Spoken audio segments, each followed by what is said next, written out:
Alors, donc moi je suis enseignante en CP, donc à l'école de Pontiac-Velpint dans les Pyrénées-Atlantiques. Et donc on a adapté la Tweeté CP en partant sur du visuel, c'est-à-dire qu'on a créé des petites balises, par exemple pour repérer qu'il n'y a pas la majuscule dans une phrase. On a créé un petit bonhomme avec écrit hashtag majuscule. Le petit bonhomme, il est vert, il a des petits yeux. Et l'enfant, il va pouvoir repérer par rapport à cette balise, la manipuler pour savoir qu'il n'y ait pas de majuscule. Et donc il y a une balise hashtag majuscule en bonhomme, il y a un petit bonhomme hashtag ponctuation, hashtag lettre son, voilà, plein de balises qui peuvent manipuler. Et en fait on a donc fait passer du visuel et du sens, c'est-à-dire que l'enfant, il peut repérer, en fait, grâce à la balise visuelle, il peut expliquer une faute orthographique et il peut donc se questionner, justifier et argumenter voilà, l'erreur d'orthographe qu'il y a derrière, quoi. Donc vous utilisez également ce qu'on appelle les Tweety, c'est ça? Voilà, les Tweety. Alors les Tweety, voilà, c'est la petite règle orthographique en 140 caractères, envoyée via Twitter par des élèves pour des élèves. Elle permet donc de corriger une erreur d'orthographe et d'expliquer la petite erreur d'orthographe, quoi. Et donc voilà, un Tweety CP, c'est Marie, ça s'écrit avec un M majuscule parce que c'est un prénom, hashtag majuscule. Voilà, mais c'est comme ça qu'on développe. Ils peuvent donc expliquer, argumenter et donc s'approprier la règle. Parce que Twitter, c'est un format imposé qui est concis qui permet de s'approprier plus facilement la règle d'orthographe. Donc ce sont des élèves non lecteurs quand ils entrent au CP et normalement lecteurs quand ils en sortent? Pas tous, mais voilà, ils ont quand même, par exemple, pour tout ce qui est ponctuation, majuscule, ils ont déjà le réflexe sans forcément savoir lire. Même moi, je parle en grande section, je le fais déjà, mais ça finit par un point la phrase quand on travaille sur le cahier d'écrivain. Et après, ça permet aussi de travailler sur les lettres son, sur hashtag usage. C'est un dico-balise, ces espèces de balises qui ont été adaptées pour le CP, qui ne sont pas, on ne parle pas de comme dans le cycle 3, accord GN, c'est adapté au CP et ce dico-balise va se transformer au fil des cycles en fait pour avoir les balises officielles de Tweeté. Donc quand vous faites une séquence, on peut dire ça, c'est une séquence de cours Tweeté. Ça dure combien de temps? Ça se concrétise comment dans la classe? Vous avez quoi comme outil numérique pour que les enfants puissent utiliser Twitter, etc.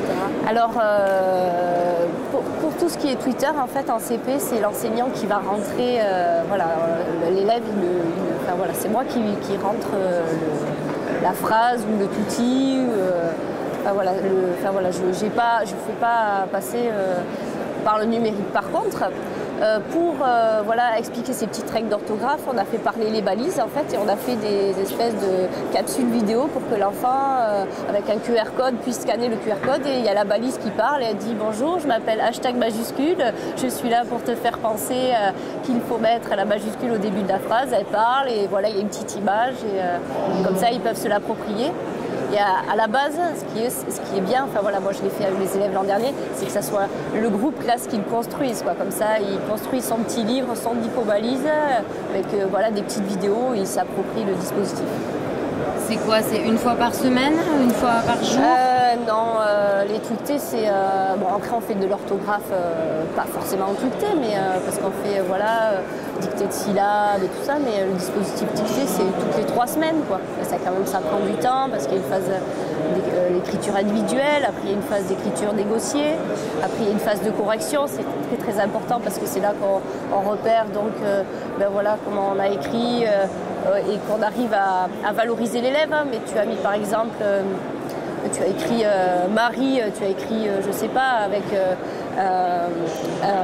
au lieu d'écrire Marie, on a écrit Massy, mais bon, tu as quand même réussi la bonne syllabe, c'est bien, on va s'aider, on va s'appuyer des autres pour trouver le bon mot. Et cette phase de correction, ça permet de valoriser l'élève et de voir toutes les stratégies employées par les élèves et de les mettre en commun pour arriver à écrire le bon mot. Et par rapport à cette phase de correction, on garde la phrase écrite et il va y avoir la phase de touti. Donc on va corriger les dictées de notre classe miroir.